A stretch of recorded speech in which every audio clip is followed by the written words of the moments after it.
Friends, welcome to the study portal. Study portal में आप सबका स्वागत है। आज की वीडियो में हमारा टॉपिक रहेगा फ्रेंड्स लीगल प्रोसीडिंग्स के एमसीक्यूज और डिस्क्रिप्टिव दोनों ही टाइप के क्वेश्चन जो है हम इस वीडियो में डिस्कस करेंगे।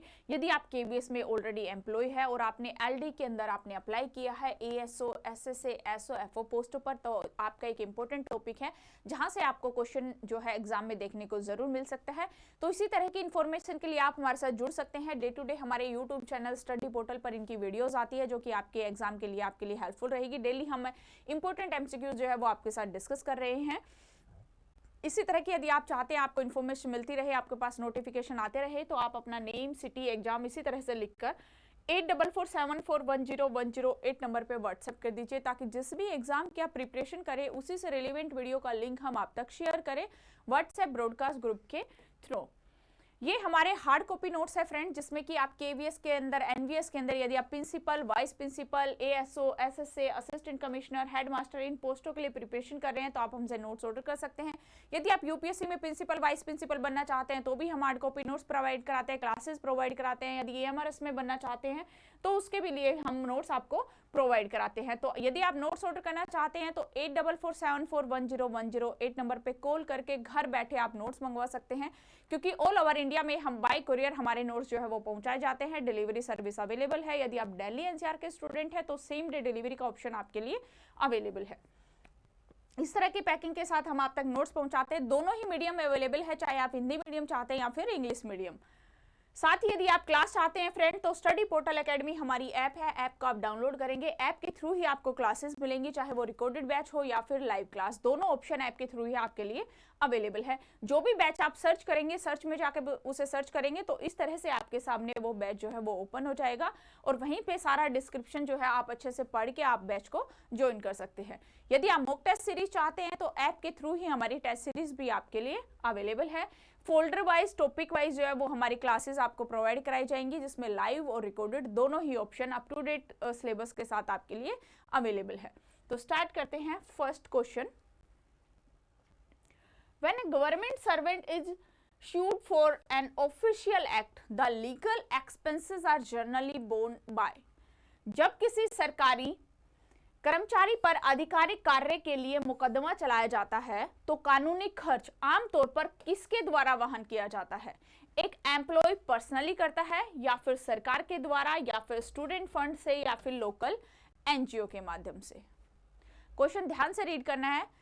जब किसी सरकारी कर्मचारी पर आधिकारिक कार्य के लिए मुकदमा चलाया जाता है तो जो कानूनी खर्च होता है वो आमतौर पर किसके द्वारा वहन किया जाता है? कमेंट्स करिए अपना आंसर। जो भी ऑप्शन करेक्ट है कमेंट्स करते जाइए। राइट ऑप्शन है ऑप्शन बी, गवर्नमेंट के द्वारा, यानी कि सरकार के द्वारा उसका खर्च वहन किया जाता है। नेक्स्ट क्वेश्चन है, if a government servant is sued for a private act, for example आप फैमिली, प्रॉपर्टी या डिस्प्यूट है, द गवर्नमेंट, यदि किसी भी सरकारी कर्मचारी पर निजी कार्य के लिए मुकदमा चलाया जाता है तो सरकार प्रोवाइड्स अ लॉयर, या फिर प्रोवाइड्स नो लीगल और फाइनेंशियल असिस्टेंट, या फिर सस्पेंड्स द एम्प्लॉय इमीडिएटली, या फिर पेज द फाइन। कौन सा ऑप्शन करेक्ट है? यदि किसी सरकारी कर्मचारी पर निजी कार्य के लिए मुकदमा चलाया जाता है तो ऐसी सिचुएशन में प्रोवाइड्स नो लीगल और फाइनेंशियल असिस्टेंट, यानी कि कोई भी सहायता प्रदान नहीं की जाती है सरकार के द्वारा। नेक्स्ट क्वेश्चन है, can a government servant file a law suit against the government regarding their service matter? क्या कोई सरकारी कर्मचारी अपने सेवा मामलों के संबंध में सरकार के खिलाफ मुकदमा दायर कर सकता है? ऑप्शन ए है नो, नेवर, बी है yes, after exhausting all internal department remedies, यानी कि सभी आंतरिक विभागीय उपायों को समाप्त करने के बाद, या फिर only with the principal permission, या फिर ओनली ऑन संडे। कौन सा ऑप्शन करेक्ट है? राइट ऑप्शन है B, yes, after exhausting all internet departmental remedy. Next question है, if a government servant is arrested for a criminal charges they must inform. यदि किसी सरकारी कर्मचारी को आपराधिक आरोप में गिरफ्तार किया जाता है तो उन्हें किसे सूचित करना चाहिए? ऑप्शन ए है their family only, option B है their official superior head of the office, और ऑप्शन सी है नो वन, एंड डी है द न्यूज मीडिया। यदि किसी सरकारी कर्मचारी को आपराधिक आरोप में गिरफ्तार किया जाता है तो उसको ऑफिशियल सुपीरियर या हेड ऑफ ऑफिस के द्वारा सूचित करना चाहिए। तो बी ऑप्शन है राइट। नेक्स्ट क्वेश्चन है an official is deemed suspended if they are detained in custody for a period exceeding.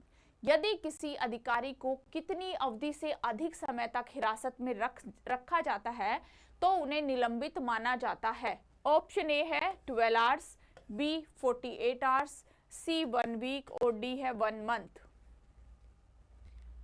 कितने टाइम पीरियड तक यदि किसी कर्मचारी को, किसी भी अधिकारी को हिरासत में रखा जाता है तो उसे निलंबित माना जाता है 48 आवर्स तक। यदि उसको हिरासत में रख लिया तो उसे सस्पेंडेड माना जाता है। तो बी ऑप्शन करेक्ट है।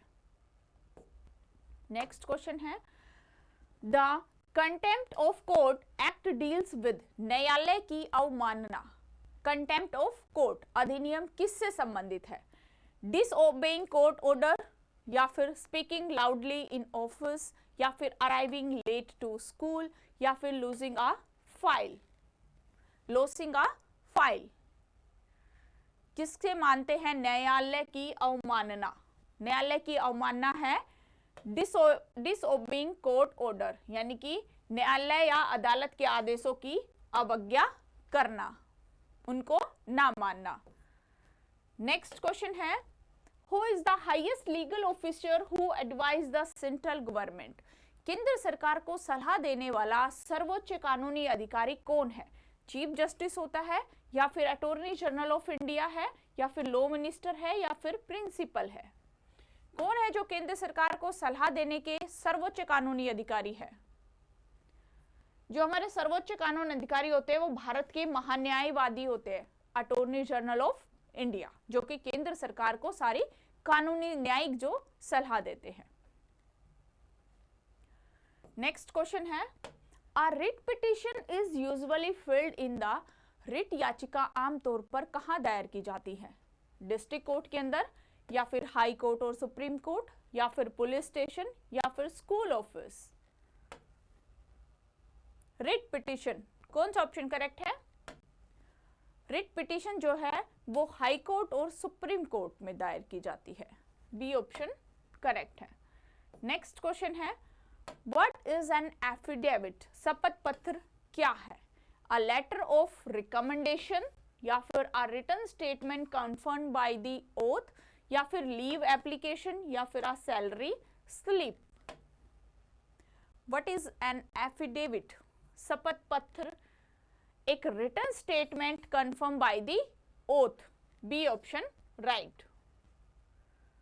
नेक्स्ट क्वेश्चन है in service matter CAT stand for. सेवा के मामले में CAT कैट का अर्थ है common admission test, central administrative tribunal, या फिर सेंट्रल ऑडिट टीम, या फिर career assessment test? In a service matter CAT stand for the central administrative tribunal. B option correct. Next question है an appeal against the order of CAT lines in the.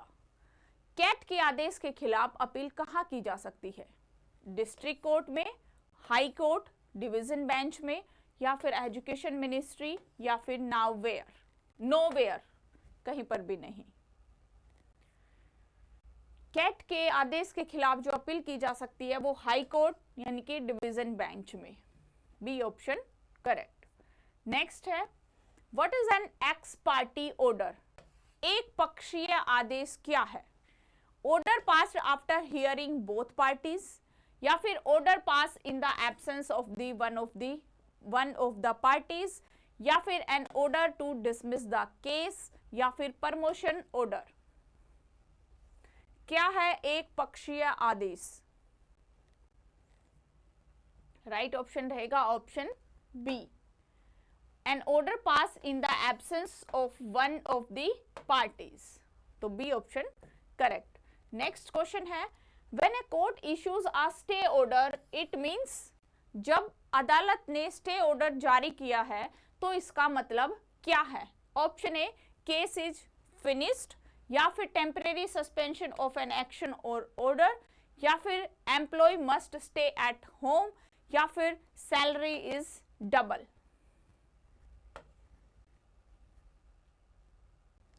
Stay order क्या है? Temporary suspension of an action और order, तो B option correct है। Next question है, civic immunity for a public servant means they are protected from, एक लोक सेवक के लिए नागरिक उन्मुक्ति यानी कि सिविक इम्यूनिटी का अर्थ है कि वे किससे सुरक्षित है? पेइंग टैक्स से, personally liabilities for official act done is a good faith, या फिर गोइंग टू द मार्केट, या फिर फॉलोइंग स्कूल रूल्स, किस चीज से सुरक्षित है?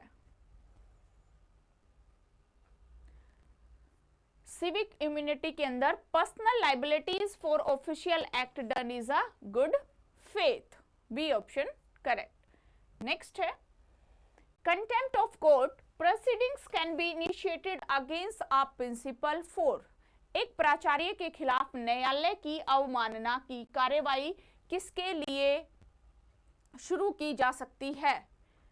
Failing a student, willful disobedience of a court judgment or order, या फिर arriving late to the office, या फिर not wearing a tie।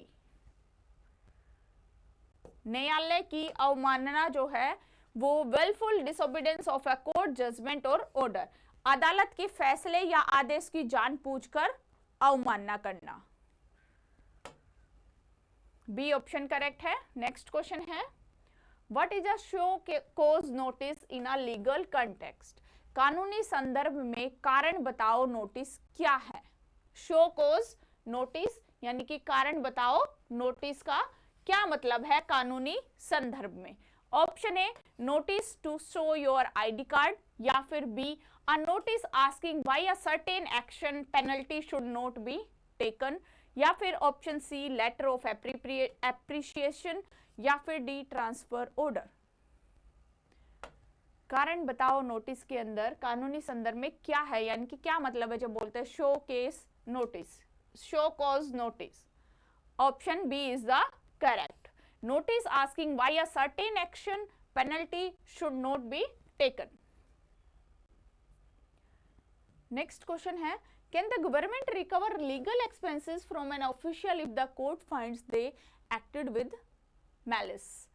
यदि अदालत को पता चलता है कि अधिकारी ने दुर्भावना से काम किया है तो क्या सरकार उनसे कानूनी खर्च वसूल सकती है? ऑप्शन ए कहता है नो नेवर, बी है yes if the defence was not justified by the official duty, या फिर C only if the official is a teacher, या फिर D only in a winter. Right option है option B, yes if the defense was not justified by the official duty। next question है, sub judice refer to a matter that, sub judice उस मामले को संदर्भित करता है जो already decided है, currently under judicial consideration और pending in a court है, या फिर dismissed है, या फिर related to a junior clerk है। तो राइट ऑप्शन रहेगा B, currently under judicial consideration और pending in a court. Next है, in a writ of mandamus the court order a public authority to, परमादेश रिट में अदालत एक सार्वजनिक प्राधिकारी को क्या आदेश देती है? Go on leave, perform a legal duty which they have failed to do, pay a fine personally, या फिर रिजाइन इमीडिएटली। क्या होता है परमादेश रिट में? Writ on mandamus. Right option है B, perform a legal duty which they have failed to do. Next है, if a principal is summoned as a witness in an official capacity, the time spent is treated as. यदि किसी प्राचार्य को आधिकारिक क्षमता में गवाह के रूप में बुलाया जाता है तो बिताए गए समय को माना जाता है क्या? ऑप्शन ए है personal leave, B duty, C extra work and D absenteeism. क्या माना जाता है बिताए गए समय को? Duty, B option correct. Next question है caveat is a legal notice filed to। caveat एक कानूनी नोटिस है जिसे किस लिए दायर किया जाता है? ask for a holiday, ensure the court hear you before passing any order against you, या फिर complaint about the food, या फिर increase the budget। caveat को एक नोटिस है जिसको हम किसके लिए दायर करते हैं? ensure the court hearing you before passing an order against you। तो बी ऑप्शन यहां पर करेक्ट रहेगा। नेक्स्ट क्वेश्चन है what is the role of a presenting officer in the departmental inquiries. विभागीय जांच में प्रस्तुतकर्ता अधिकारी की भूमिका क्या है? To give present, to present the case on behalf of the disciplinary authority, या फिर टू डिफाइन द अक्यूज्ड, या फिर to write a final judgment. क्या भूमिका है प्रस्तुतकर्ता अधिकारी की विभागीय जांच के दौरान? तो राइट ऑप्शन है B, present the case on behalf of the disciplinary authority. B option correct है। नेक्स्ट क्वेश्चन है can a government servant be defence assistant for another employ in a legal और डिपार्टमेंटल केस। क्या कोई सरकारी कर्मचारी किसी अन्य कर्मचारी के लिए कानूनी विभाग मामले में रक्षा सहायक हो सकता है? Option A no, it's conflict of interest, या फिर B yes as per the prescribed rules and limits, option C only if they are a lawyer, option D only after retirement. कौन सा ऑप्शन करेक्ट रहेगा? यहां पर right option है option B, yes as per the prescribed rules and limits. Next question है descriptive. Descriptive पे किस type के क्वेश्चन पूछे जा सकते हैं? फर्स्ट क्वेश्चन रहेगा what is the procedure to be followed by a principal when a legal notice is received under section 80 of the CPC. यानी कि जब सीपीसी की धारा 80 के तहत कानूनी नोटिस प्राप्त होता है तो प्राचार्य द्वारा अपनाई जाने वाली प्रक्रिया क्या है? नेक्स्ट क्वेश्चन है explain the significance of administrative remedies before approaching a court, why it is mandatory for a government servant to exhaust these first। अदालत में जाने से पहले प्रशासनिक उपायों के महत्व की व्याख्या करें। एक सरकारी कर्मचारी के लिए पहले इन्हें समाप्त करना क्यों अनिवार्य है? Discuss the concept of deemed suspension in the context of legal proceedings। What are the rules and regarding subsistence allowance during this period? कानूनी कार्रवाई के संदर्भ में डीम्ड सस्पेंशन की अवधारणा पर चर्चा करें। इस अवधि के दौरान निर्वाह भत्ते के संबंध के क्या नियम हैं? नेक्स्ट क्वेश्चन है What is a central administrative tribunal? Discuss its role is providing a specialized form for the redressal of grievance of the government servant। केंद्रीय प्रशासनिक न्यायाधिकरण क्या है? सरकारी कर्मचारी की शिकायतों के निवारण के लिए एक विशेष मंच प्रदान करने में इसकी भूमिका पर चर्चा करें। नेक्स्ट क्वेश्चन है distinguish between the civil suit and writ petition in the context of this service law. When can a government servant approach the high court directly. यानी कि सेवा कानून के संदर्भ में एक सिविल सूट और रिट याचिका के बीच के अंतर को स्पष्ट करें और जब एक सरकारी अधिकारी सीधे उच्च न्यायालय पर कब जा सकता है। तो ये थे डिस्क्रिप्टिव एमसीक्यूज। तो यही थे सारे टोटल क्वेश्चंस फ्रेंड्स जो कि आपके एग्जाम पॉइंट ऑफ व्यू से इंपॉर्टेंट है। तो सभी स्टूडेंट को बेस्ट ऑफ लक। आज की वीडियो में इतना ही। Thank you.